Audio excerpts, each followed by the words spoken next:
ne savais pas aussi que avant, boulanger, c'était un verbe. Boulanger, ça voulait dire faire le pain, du coup. Après, on traite aussi de biologie, de géologie, de physique. Si on vient, il nous faut la carte pour voir tout ça en fait. Alors les activités, il faut la carte, Okay. en sachant que la carte est gratuite pour les Cambrésiens et tous ceux de l'agglomération, de la communauté d'agglo. J'ai plus apprécié tout ce qui était histoire comme ça que autre chose quoi. Déjà des endroits comme j'ai dit tout à l'heure, le truc céréalier, enfin des trucs que je me demandais c'était quoi avant et puis qu'au final maintenant je sais.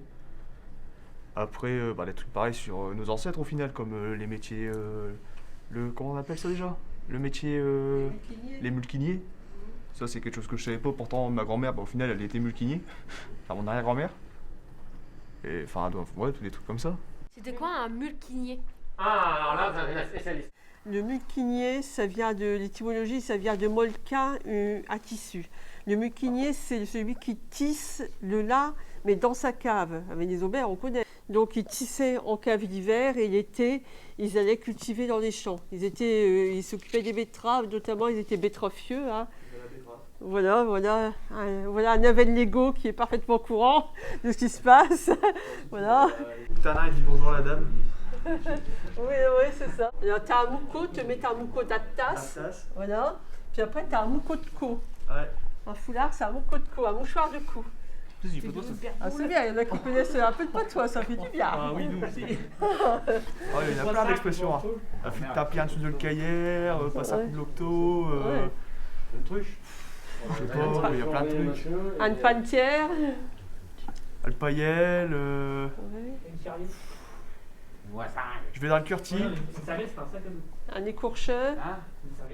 Le curtis, qu'est-ce que c'est? Le curti, c'est le jardin. Bonjour, je m'appelle Thomas Berlemonge et je suis formateur au CFA de Caudry. Et nous sommes ici avec l'équipe de brevet professionnel 2e année. Et là, je suis en train de préparer les feuilles de papier cuisson pour les plaques, pour la réalisation des chouquettes. Ça fait 6 ans que je suis en apprentissage et ça fait 2 ans que je suis en brevet professionnel. Bon, on va peser tous les ingrédients. On va partir sur 250 ml d'eau. Donc on met dans la casserole. C'est bon. 4 g de sel. On n'oublie pas de tarer la balance. Donc là tu vas me peser 6 g de sucre. Et 100 g de beurre coupé en petits morceaux. Donc 150 g de farine. Donc voilà, ça fait 250 ml d'œufs. Donc là on a fini les pesées, donc on va passer à l'étape suivante. Donc du coup, l'étape d'après, c'est de faire fondre le beurre dans l'eau avec le sel et le sucre. Et puis après, une fois que ce sera fondu, on ajoutera la farine pour réaliser la panade. Donc là le beurre est fondu. Et c'est à partir de ce moment-là qu'on va mettre la farine. Pour justement sécher la pâte. Donc là on met toute la farine dedans en une seule fois. On va touiller tout doucement parce que sinon l'eau va éclabousser. Et une fois que c'est bien mélangé, on remet au feu pour sécher la panade.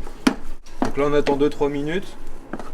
Ça va former une petite croûte en dessous de la casserole. Vous ouvrez ça. Ça, c'est vraiment encadré le code général pour tous les professionnels. Vous allez avoir derrière, là, de la viande. De le sar, c'est de la viande, donc vous savez. Vous allez avoir les artisans de textile, vous allez avoir les menuisiers, les charpentiers, tous ceux qui participent à la vie économique de la ville et en tout premier à la cuisine, on allait au boulanger. Du coup, la pâte à choux, c'est la même pâte pour tous les dérivés de tout ce qui est fabrication de choux, etc. Comme les éclairs, les religieuses, les glands, les salambos, les chouquettes.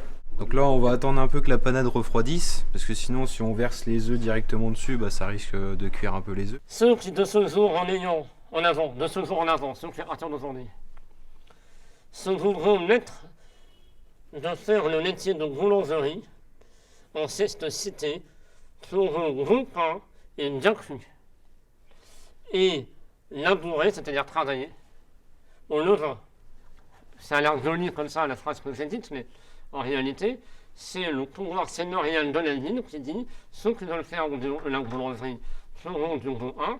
Sous-entendu, s'ils font un du don 1, c'est un problème économique pour eux, c'est un problème judiciaire. Bon. Alors moi, le livre qui m'a le plus impressionné, je pense que c'est celui avec les textes de loi sur la boulangerie, pâtisserie.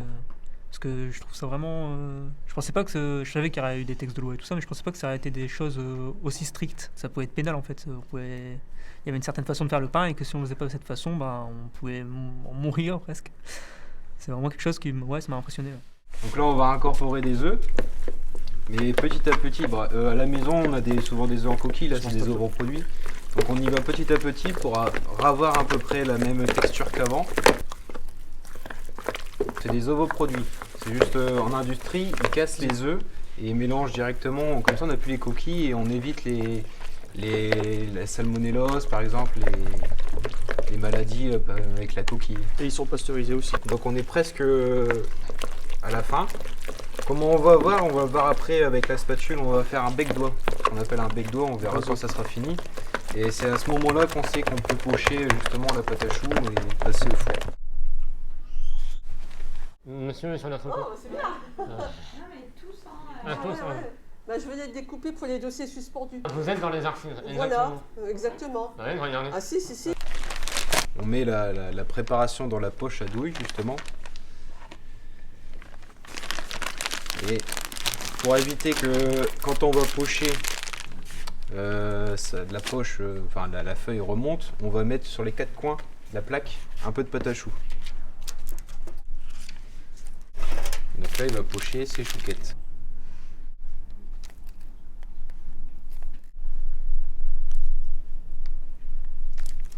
Donc là, les chouquettes, elles sont en forme d'étoile parce qu'on a utilisé une douille cannelée, donc avec des dents. Voilà. Mais on peut aussi utiliser une douille unie, donc qui fait juste un rond. Il y a différentes tailles. Donc le sucre gras numéro 10, c'est des petits cristaux. En fait, plus les chiffres vont baisser, plus le sucre sera épais. Alors, qui est le patron des boulangers? Qui est le patron des boulangers? Saint-Honoré. Ah, quand même. Saint-Honoré. Saint-Honoré, oui. Il la retrouvait vraiment tout seul. Il y a un âne. Il y a. C'est un cheval. Un âne à cheval, c'est la même famille. Des pelles à four, on dirait. Je suis pas sûr. Alors, à mon avis, les L, c'est probablement le support pour retourner la mise en four. L'âne, peut-être, aurait évoqué le meunier, non?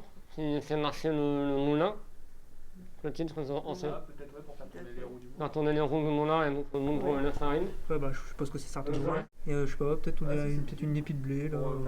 Donc là, il poche ses chouquettes. Et après, l'étape suivante, on met le sucre gras numéro 10 dessus. Voilà. En fait, l'œuf va faire gonfler au four. Après, c'est mieux d'avoir un four ventilé.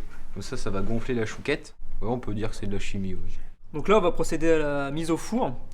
Donc entre 170 et 200 degrés pendant 20 à 25 minutes. Faut surveiller. Alors par contre, il faut pas ouvrir le four avant que ça soit cuit parce que sinon les chouquettes ils vont retomber et on n'aura pas une belle chouquette bien gonflée. C'est un métier qui demande beaucoup de main d'œuvre, oui, et il y a énormément de demandes pour des ouvriers qualifiés, avec tous les diplômes aussi bien en boulangerie, en pâtisserie, en chocolaterie. On a la chance d'être un secteur qui peut encore, qui est essentiel à la vie de tout le monde et qui reste ouvert malgré la crise sanitaire. Ça fait bizarre de se dire que c'est des documents du Moyen-Âge, donc des années qui sont très loin derrière nous, qu'on peut voir là tout de suite, qui a vécu un passé qu'on a dans les... C'est pas facile de dire.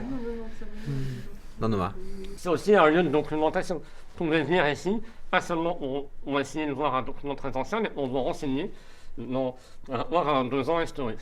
Donc, par exemple, si moi j'étais boulanger et que je voulais avoir des informations sur la boulangerie locale, voilà. Alors, à la Lucas, c'était la tarte à l'ibouli. Je n'ai jamais vraiment demandé la recette, mais c'est une crème. Ouais. Déjà, dans le dictionnaire de Bouli, c'est un historien du 19e siècle, il parle de la flamique. Donc, rue des Fétries et celle-là. Non, ça, rue des Fétries, c'est là-bas. Là, c'est Grand Place. Putain, on s'en va. Et elle vend aussi des biscottes. C'est pour montrer que c'était aussi une spécialité qui n'existe plus. Ça, c'est nos volumes. Sur la flamique. Voilà. Les tripes. Les tripes fait maison, vous avez déjà mangé? Le pain croûté, c'est le pain perdu, ça? On va vous montrer tout d'abord ce livre qui s'appelle Le Chansonnier de Zébery Van Mal. Il contient des partitions de musique. Et l'autre particularité de ce livre, Il est très très richement illustré. Et c'était pour quel instrument la partition? Lave-moi. Vous avez plein d'images, enfin des images plutôt rigolotes. Alors, ici on voit un monsieur tout nu, on voit ses fesses. Parfois on va avoir des personnages un peu fantastiques. Tous ces dessins qui sont un peu illustratifs, qui n'ont pas toujours un rapport direct avec la chanson qui va avec, c'est très caractéristique des images du Moyen-Âge. C'est du français? Oui. C'est du moyen français. C'est quoi l'ancêtre du français? Là, je vois que c'est écrit le four. Ouais, puis si ça dit que le virus, c'est merci. Après, Merci. Moi, je pense que j'arrivais pas à te lire, mais là c'est pire. C'est ce que je prends en ancien français. Tiens, là c'est copain, au bois. Non mais vas-y, il essaie de lire là. Le four. 2. Ouais. Petit. Oh. Erwan demandait si vous aviez des livres ou en patois. Parce qu'après, Patois, il changeait aussi beaucoup de village en village. C'est un sujet qui nous intéresse particulièrement. Bon, pas spécialement, mais c'est bien quand même de connaître ses racines. Comme je dis, je vis avec ma grand-mère de 82 ans, je parle toujours en patois avec. Je savais pas. Je pensais que, comme moi, avec les Aubert, ils ont un petit livre avec tout ce qui était les anciens sobriquets. Du style, il y avait une boulangerie, on l'appelait ça Maupolgard. Parce que c'était un ancien. En fait, c'était l'ancien garde. Mais c'était le boulanger, du coup, tous les petits sobriquets, tout ça, je le savais, mais je pensais pas qu'il y en avait. Qu'il y avait ça ici, quoi. Enfin, une archive dédiée à ça. Un étudiant qui a fait un mémoire de maîtrise en 1950 sur le patois d'Avesnes-les-Aubert. Oh, il était d'Avesnes-les-Aubert? Ça vous intéresserait de voir ça? Ah bah je veux bien, ouais. C'est trop bien, dit Pierre. J'ai envie de dire, tous les documents en soi étaient très intéressants, mais voilà, ce qui m'a le plus frappé, c'est voir apparaître le livre avec la musique, les notes de musique, tout ça, qui collent par rapport au métier aussi. Donc, non, vraiment bien. Comment? C'est eux qui ont dessiné là? Ah oui. Vraiment, c'est ce que je vous disais, le terme qu'on a plutôt utilisé, c'est enluminé. C'est d'ailleurs pas dans les livres. Non, mais on n'avait jamais vu ce genre de livre. Pour ma part, j'avais vu, mais. Va ton futur four à pain les livres dans ton aussi. jardin. Voilà, exactement. Il y en a, qui le font en vrai dans leur jardin, des trucs comme ça. Le manuscrit avec les notes de musique et les dessins vraiment précis, dessinés au pinceau. Ça, c'était vraiment bien. Le 1, il a une autre valeur pour l'alimentaire ou économique.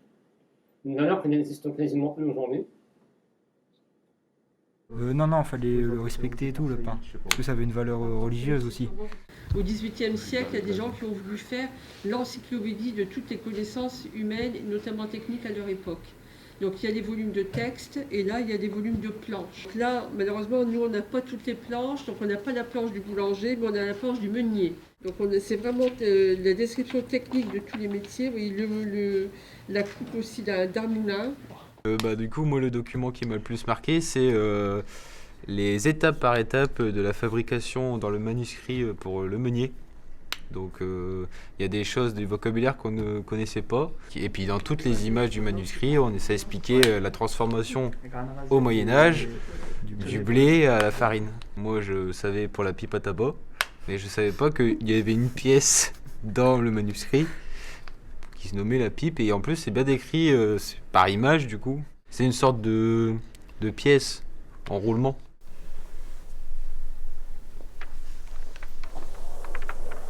Et donc avant il y a 24 volumes de texte, et là il y a tout un paragraphe sur les boulangers, donc il y a toute l'histoire des boulangers depuis l'Antiquité.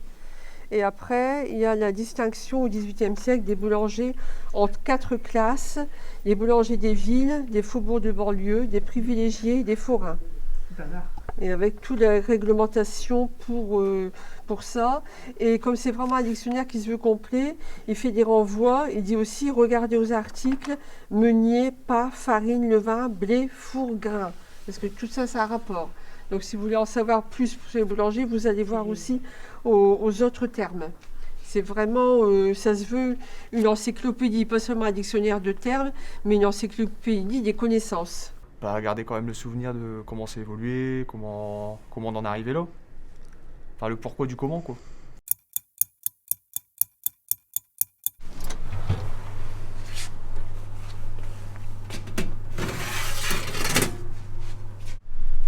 Voilà, après 25 minutes de cuisson, les chouquettes sont bien moelleuses, croustillantes. Elles sont bonnes à manger. aussi. Mais non.